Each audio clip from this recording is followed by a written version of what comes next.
Hello दोस्तों, एक बार फिर से स्वागत है आपका बाल मनोविज्ञान अर्थात चाइल्ड साइकोलॉजी।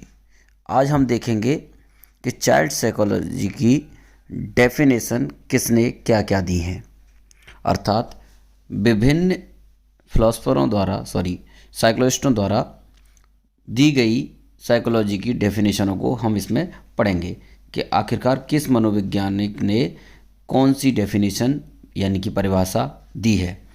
चलिए तो प्रारंभ करते हैं जेम्स ड्रेवर से, जो कि डिक्शनरी ऑफ साइकोलॉजी से ली गई है।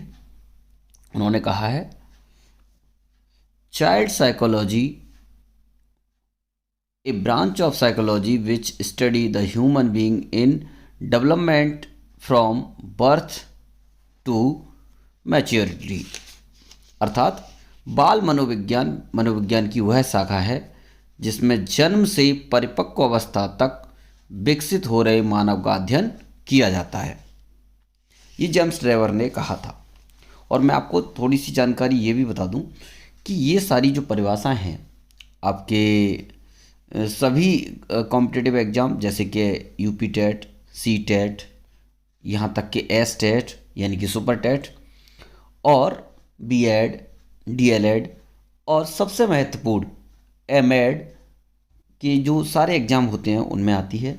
और एक स्पेशल पेपर और बनाया जाता है एम एड का, जो कि 402 अर्थात चौथे सेमेस्टर में बनाया जाता है, जिसका नाम ही बाल मनोविज्ञान है। इसका सेकंड पेपर होता है, उसमें ये परिभाषाएं बहुत इंपॉर्टेंट है, पहला ही चैप्टर है उसमें आती हैं, तो उसके लिए ये बहुत महत्वपूर्ण है। चलिए आगे बढ़ते हैं अगले पर। H J आइसनेक। एच जे आइसनेक ने कौन सी डेफिनेशन दी है? देखिए, हम इसमें आपको डेफिनेशन के साथ साथ उनके चित्र भी दिखा रहे हैं, जिससे कि आप उनके बारे में थोड़ा सा अच्छे से जान सकें आखिरकार किसने कौन सी डेफिनेशन दी है। तो एच जे आइसनेक जो हैं, उन्होंने जो डेफिनेशन दी है वो है, child psychology is a concern with the development of the psychological process in the child from birth and before through infancy and childhood to adolescence and maturity. अर्थात बाल मनोविज्ञान का संबंध बालक में मनोवैज्ञानिक प्रक्रियाओं के विकास से है। गर्भकालीन अवस्था, जन्म शैशवावस्था, बाल्यावस्था, किशोरावस्था और परिपक्व अवस्था तक बालक की मनोवैज्ञानिक विकास प्रक्रियाओं का अध्ययन किया जाता है, ऐसा एच जे आइसनेक ने बताया। यानी कि ये जो परिभाषाएं आप देख रहे हैं, ये सारी परिभाषाएं आपको बहुत ही महत्वपूर्ण तरीके से सभी एग्जामों में देखने को मिलेंगी। और अक्सर करके आपका जो एग्जाम में प्रश्न दिया जाएगा, जो कि ऑब्जेक्टिव पेपर होते हैं, उनमें इस तरीके से दिया जाएगा कि ये डेफिनेशन लिखी हुई होगी उसमें, और पूछा जाएगा आपसे कि ये किसने लिखी है, एच जे आइजनेक।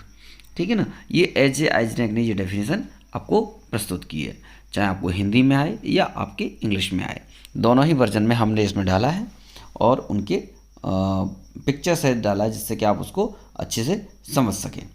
चलिए आगे बढ़ते हैं, हम अगले पर बढ़ेंगे। अगले हैं हमारे जो क्रो एंड क्रो। ठीक है, ये जो है चाइल्ड साइकोलॉजी से ही इन्होंने जो है इसकी एक लैब बनाई थी। और जो क्रो एंड क्रो हैं, इनके बारे में सभी लोग जानते होंगे, जो इन एग्ज़ामों को दे रहे हैं उनको उनके बारे में बहुत कुछ पढ़ा हुआ होगा। तो इनकी जो डेफिनेशन कहती है वो क्या कहती है? Child psychology is A scientific study of the individual from his parental beginnings throughout the early stage of his adolescence development। अर्थात क्रो एंड क्रो जो थे, वो उन्होंने बाल मनोविज्ञान के बारे में बहुत कुछ लिखा है। और उनकी जो परिभाषा है सबसे ज़्यादा महत्वपूर्ण परिभाषा मानी जाती है, क्योंकि इन्होंने ही कहा था, इस बात को भी ध्यान रखें कि आप मुझे एक बालक दीजिए, मैं जो चाहूँ उसे बना सकता हूँ। ये डेफिनेशन भी इन्हीं की है, तो इस बात को भी आप याद रखें। क्रो एंड क्रो ने ये भी डेफिनेशन दी है कि आप मुझे एक बालक दीजिए, मैं उसको जो चाहूँ वो बना सकता हूँ। अर्थात इनकी जो डेफिनेशन दी है, इसका हिंदी अनुवाद है, बाल मनोविज्ञान वह वैज्ञानिक अध्ययन है जो व्यक्ति के विकास का अध्ययन गर्भकाल के आरंभ से किशोरावस्था की आरंभिक दशा तय करता है, ये इन्होंने कहा। यानी कि गर्भ से ही बच्चे का विकास और किशोरावस्था तक, ठीक है, गर्भ से किशोरावस्था तक बच्चे का जो विकास होता है वो सब बाल मनोविज्ञान के अंतर्गत हमें अध्ययन करना होता है। ये क्रो एंड क्रो कहते हैं। और क्रो एंड क्रो ने इसीलिए कहा था कि आप मुझे एक बच्चा दीजिए और मैं उसको जो चाहूँ वो बना सकता हूँ। ऐसा उन्होंने इसलिए कहा क्योंकि वो उसको इस तरीके का वातावरण प्रदान करेंगे कि जिससे कि वो बच्चा उसी वातावरण के अनुसार जो है अभिक्रिया करके उसी की तरह ढलने का प्रयास करेगा। अर्थात इसमें आपको क्रो एंड क्रो का जो प्रयोगात्मक पक्ष है वो नज़र आता है। चलिए अब हम आगे बढ़ेंगे। हमारे अगले हैं जे.एस. रॉस। तो देखिए जे.एस. रॉस जो हैं वो क्या कहते हैं, वो कहते हैं child psychology is a positive science that is to say it clears with the fact as they are not as they ought to be. अर्थात ये बताने की कोशिश करते हैं कि चाइल्ड साइकोलॉजी जो है एक पॉजिटिव साइंस है। इन्होंने हिंदी में इसका किया है बाल मनोविज्ञान विधायक विज्ञान है, क्योंकि इसमें तथ्यों का वर्णन होता है, आदर्शों का नहीं। यानी ये कहना चाहते हैं कि बाल मनोविज्ञान में हम लोग जो पढ़ते हैं वहाँ सिर्फ तथ्यों का अध्ययन करते हैं, यहाँ पर आदर्शों की कोई भी जगह नहीं है। ठीक है ना। अच्छा, इनके बाद एक और है जो बहुत ही महत्वपूर्ण है हमारे लिए, वो है हरलॉक। ये जो है अक्सर करके इनके बारे में लोग जो है थोड़ा कम ही जानते हैं। हरलॉक जो है एक महिला है और जिनको लोग अक्सर करके पुरुष समझते रहते हैं। तो हरलॉक ने कहा है today the major emphasis in child development is on discovering the characteristics changes in appearance, behavior, interests and goals as the child passes from one development period to another. To addition child development attempt to find out when these changes occur normally, what is responsible for them and whether they are individual और universal. ये आपका कहा है EV Hurlock ने। तो EV Hurlock ने क्या कहा है, आज के बालक के विकास में मुख्यतः बालक के रूप, व्यवहार, रुचियों और लक्ष्यों में होने वाले उन विशिष्ट परिवर्तनों की खोज पर बल दिया जाता है जो उसके एक विकासात्मक अवस्था से दूसरी विकासात्मक अवस्था में पदार्पण करते समय होते हैं। बाल विकास में साथ ही साथ यह खोज करने का प्रयास किया जाता है कि परिवर्तन कब तक होते हैं, इसके क्या कारण हैं और यह एक व्यक्तिक है या सार्वभौमिक है। अर्थात ईवी हरलॉक ने इसके बारे में विशेष अध्ययन करके हमें ये परिभाषा बनाई है और वो इंडिविजुअल रिसर्च पर जोर देती हुई नज़र आती हैं। ठीक है ना। चलिए आगे बढ़ते हैं। अभी हम बाल मनोविज्ञान की कुछ और परिभाषाओं को समझते हैं। देखिए, एक विषय के रूप में बाल मनोविज्ञान प्रक्रियाओं के विकास का अध्ययन वैज्ञानिक ढंग से किया जाता है। इस विषय में एक विद्वान का मत है कि बाल मनोविज्ञान गर्भकालीन अवस्था से लेकर किशोरावस्था तक के व्यक्ति की मनोवैज्ञानिक प्रक्रियाओं के विकास का अध्ययन वैज्ञानिक ढंग से किया जाता है। अर्थात हम इसको वैज्ञानिक तरीके से समझने का प्रयत्न कर रहे हैं। यानी कि इसमें उन्होंने कहा है, जैसा कि आपने अभी मैंने आपको बताया था कि इसमें जो उन्होंने क्या नाम था उनका, आइजनेक ने कहा था कि हम इसमें मनोवैज्ञानिक तरीके से जो अध्ययन करते हैं शैशवावस्था, गर्भकालीन अवस्था या जो है बाल्यावस्था या किशोरावस्था, उसी बात को इसमें रखा गया है। ऐसे ही हमारे दूसरे भारतीय विद्वानों का मत है, मैं आपको बता दूं, बाल मनोवैज्ञानिक गर्भकालीन अवस्था से परिपक्वावस्था तक के व्यक्ति की मनोवैज्ञानिक प्रक्रियाओं जैसे चिंतन, समस्या समाधान सृजनात्मक नैतिक तर्क तथा व्यवहार अभिवृत्तियाँ, मत और रुचियाँ आदि के विकास का वैज्ञानिक अध्ययन है।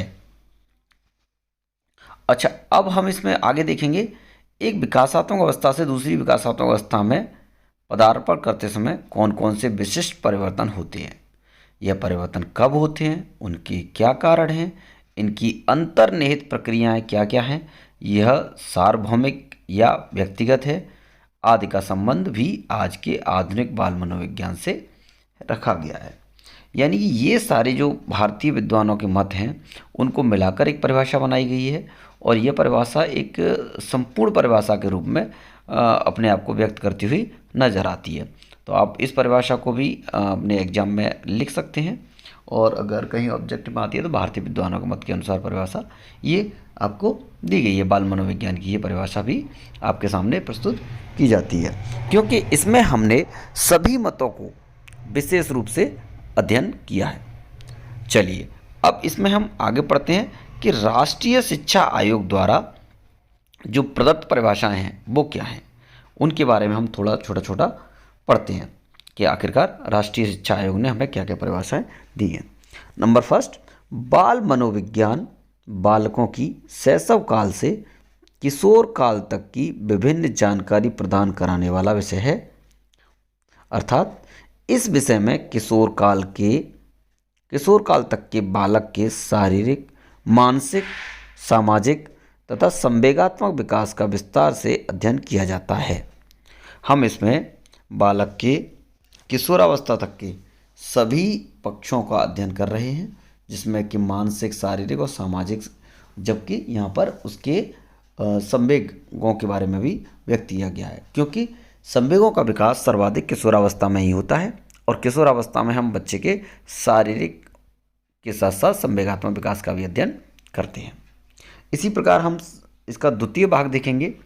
बाल मनोविज्ञान एक विधायक मनोविज्ञान है यानी कि पॉजिटिव साइंस है जिसमें बालक के शारीरिक और मानसिक क्रियाओं का अध्ययन उस रूप में ही किया जाता है जिस रूप में वे होती हैं। यानी कि इसमें हमें कोई परिवर्तन करने की आवश्यकता नहीं होती, जैसा होता है वैसा ही हमें व्यक्त करना होता है।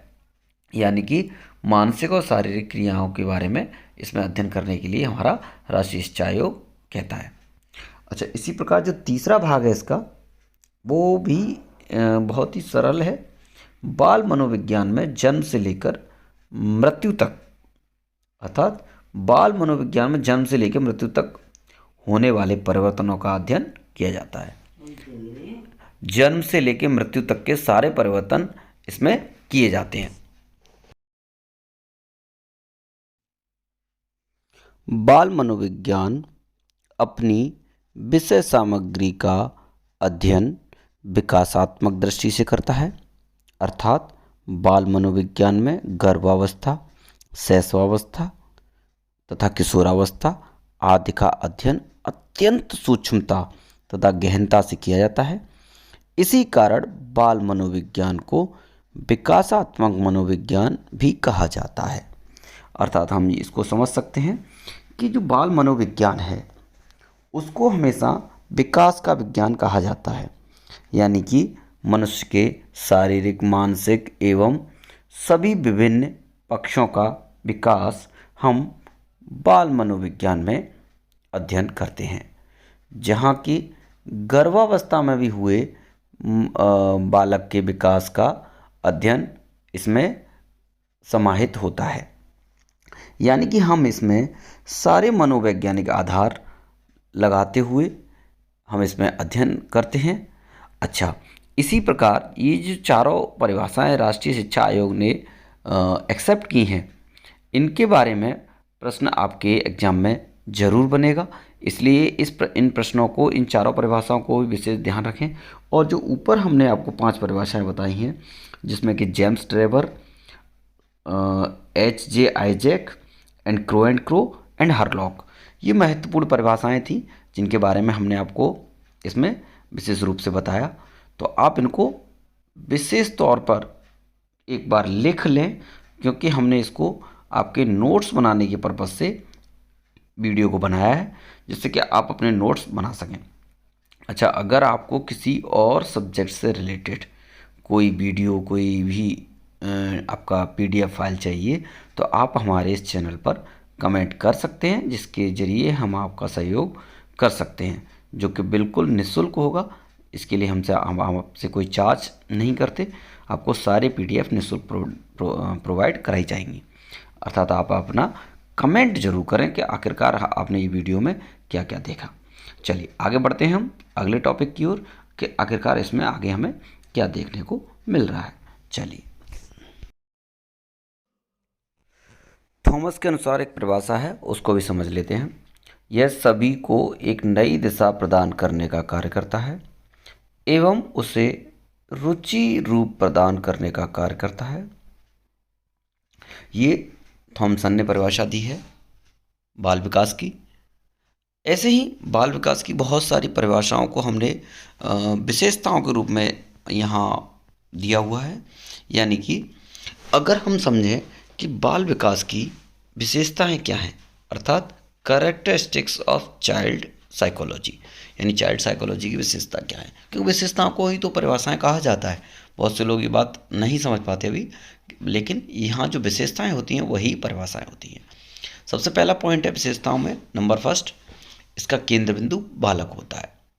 यानी बाल मनोविज्ञान, चाइल्ड साइकोलॉजी की सबसे पहली विशेषता ये होती है कि वो हमेशा बालक को सेंटर मानकर चलती है। यानी कि यहाँ पर बालक को ही सेंटर मानकर सारे जो नियम, कायदे, कानून बनाए जाते हैं वो सभी बालक के लिए होते हैं, जिससे बालक का मन वांछित व्यवहार परिवर्तित किया जा सके तथा उसका विकास साइकोलॉजी के अनुसार सकारात्मक किया जा सके। चलिए आगे बढ़ते हैं द्वितीय पॉइंट पर। दूसरा पॉइंट कहता है इसके अंतर्गत बालकों के व्यवहार का अध्ययन किया जाता है और मनोवैज्ञानिक पद्धति के आधार पर किया जाता है। यानी कि देखिए, इसमें बालकों का जो व्यवहार है उसका अध्ययन हमेशा मनोवैज्ञानिक पद्धति के आधार पर किया जाता है।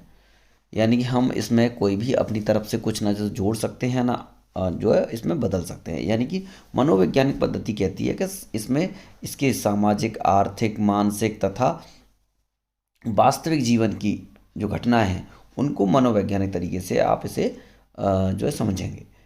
चलिए इसी कड़ी में हम आगे बढ़ते हैं तीसरे पॉइंट पर। और तीसरा पॉइंट इसमें कहता है हमारा कि यह छात्रों के विकास को उचित दिशा प्रदान करने का कार्य करता है। मतलब ये है कि यह छात्रों के विकास को एक सही दिशा, पॉजिटिव डायरेक्शन में ले जाता है। जैसा कि क्रो एंड क्रो ने कहा था कि यह हमेशा सकारात्मक, पॉजिटिव साइंस है। तो इसीलिए इसमें कहा जाता है कि मनोविज्ञान हमेशा छात्रों को सही, उचित दिशा में ले जाने का कार्य करता है। यह भी एक चाइल्ड साइकोलॉजी की कैरेक्टरिस्टिक्स है। इसी प्रकार हम अब चौथे पॉइंट पर आगे बढ़ेंगे। हमारा फोर्थ पॉइंट क्या कहता है इसमें, जरा इसको समझते हैं। फोर्थ पॉइंट कहता है बाल मनोविज्ञान की वह शाखा है या एक शाखा है जिसका विकास एवं उपयोग आधुनिक समय में अधिक किया जाता है। यानी कि आज के समय में बच्चे के लालन पालन पोषण के लिए जो हम लोग तरीके अपनाते हैं वो सारे मनोवैज्ञानिक तरीके हो गए हैं, चाहे वो शिक्षण कार्य में हो या पालन पोषण में हो या किसी अन्य विधियों में हो। यानी कि सारे जो तरीके हैं वो हमारे आजकल मनोवैज्ञानिक हो गए हैं और मनोवैज्ञानिक तरीके से ही हम बच्चों का जो है पालन पोषण कर रहे हैं। तो हम आधुनिक समय में जब प्रवेश कर रहे हैं तो उसमें हमें मनोवैज्ञानिक आधार लेना ही होगा। ये भी हमारी एक चाइल्ड साइकोलॉजी की विशेषता है। चलिए आगे बढ़ते हैं इसके पांचवें पॉइंट पर। पांचवा पॉइंट कहता है इसके अंतर्गत बालकों के व्यवहार में हो रहे परिवर्तन को जानकर उसको सही दिशा प्रदान करने हेतु विभिन्न योजनाओं का निर्माण किया जाता है। ये सबसे महत्वपूर्ण पॉइंट है।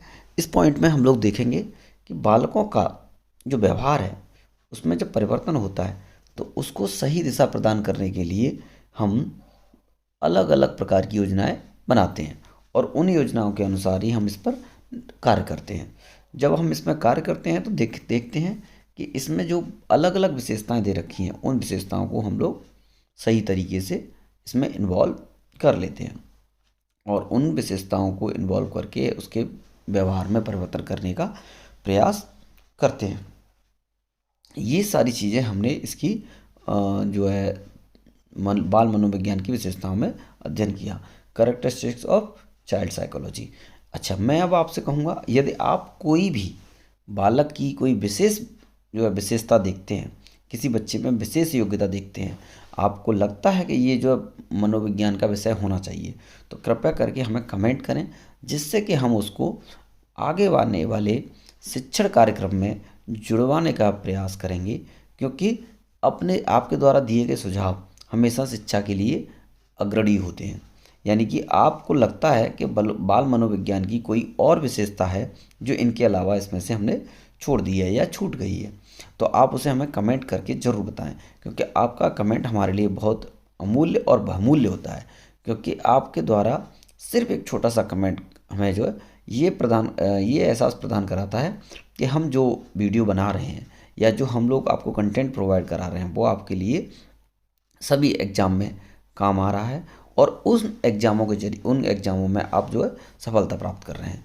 क्योंकि अगर आपको किसी प्रकार के नोट्स वगैरह की ज़रूरत है तो भी हम प्रोवाइड कराएंगे, लेकिन हम चाहते हैं कि अगर आप इसको चैनल को पढ़ रहे हैं तो आप इस चैनल पर कृपया करके एक छोटा सा कमेंट जरूर छोड़ दें, जिससे कि हमें पता चलता रहे कि हमारे चैनल पर कौन कौन जो है अध्ययन कर रहा है और कौन कौन जो है इसमें क्या क्या चीज़ें इसको व्यवहार में देख रहा है।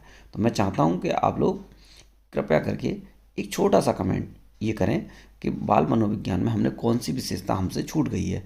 ठीक है, क्योंकि बाल मनोविज्ञान की बहुत सारी विशेषताएं, अगर हम आज उसका विशेषताओं का अध्ययन करने बैठेंगे तो शाम तक इसका अध्ययन नहीं कर पाएंगे।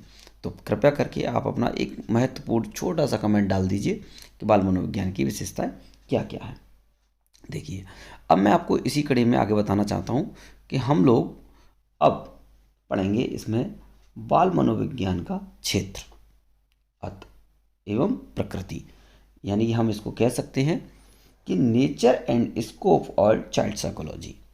यानी कि बाल मनोविज्ञान का क्षेत्र क्या है, उसमें प्रकृति क्या है, जिसमें कि हम विषय सामग्री पढ़ेंगे, उसके अध्ययन में किए जाने वाले प्रत्येक क्षेत्र के बारे में अध्ययन करेंगे, विद्वानों ने क्या क्या इसको अलग अलग किया है। ठीक है, ये सारी चीज़ें हम इसमें अध्ययन करेंगे। और मैं आपको बता दूं कि इसमें जो मुख्य बातें आती हैं वो विकास परिपक्वता, विकास वातावरण और समाज के अन्य सदस्यों का व्यवहार, ये चीज़ें हम इसमें अध्ययन करेंगे। तो ये सारी चीज़ें जब हम इसमें अध्ययन करेंगे तो आपको ये सब चीज़ें बहुत ही आसानी से, बहुत ही छोटे से समय में हम आपको समझाने का प्रयास इसमें करते हैं। चलिए आगे बढ़ते हैं, आगे देखते हैं कि आपको ये जो वीडियो मिलने वाली है वो हम आगे अगली वीडियो में प्रोवाइड कराएंगे, क्योंकि ये वीडियो अब ज़्यादा लंबी हो जाएगी, इसीलिए हम इसको अब यहीं पर समाप्त कर रहे हैं। और चलिए मिलते हैं अब आपसे अगली वीडियो में। ठीक है ना। अगर आपको ये वीडियो पसंद आई है तो कृपया करके इसे लाइक कर दीजिए, और अगर आपको ये चैनल सही लग रहा है तो आप इसे प्लीज़ सब्सक्राइब जरूर कर लीजिए, जिससे कि हम इसमें आपको अपनी और सारी वीडियो हम प्रोवाइड करा सकें। क्योंकि इसमें जो आपको सब्सक्राइबर जो मिल रहे हैं हमें, उन सब्सक्राइबरों के ज़रिए हमें लगता है कि हमारी वीडियो जो है एक सही जगह पर पहुंच रही है। इसीलिए हम लोग चाहते हैं कि आप इस चैनल को सब्सक्राइब कर लें, और प्लीज़ एक छोटा सा कमेंट ज़रूर डालें, चाहे वो आप कुछ भी लिखें पर एक कमेंट ज़रूर डालें, जिस कमेंट के ज़रिए हमें पता चल जाए कि आप हमसे जुड़े हुए हैं और हम आपकी सहायता कर सकें। और आप किस कोर्स की तैयारी कर रहे हैं, बस इतना सा कमेंट करें हमें। अगर आप बीएड कर रहे हैं तो बीएड लिखें, अगर आप डीएलएड कर रहे हैं तो डीएलएड लिखें, बीटीसी लिख सकते हैं। यदि आप एमएड कर रहे हैं तो एमएड ज़रूर लिखें। चलिए मिलते हैं अब आपसे अगली वीडियो में, तब तक के लिए धन्यवाद। ठीक है, आप इस चैनल को सब्सक्राइब कर लीजिए, प्लीज़ लाइक करना ना भूलिए। चलिए मिलते हैं।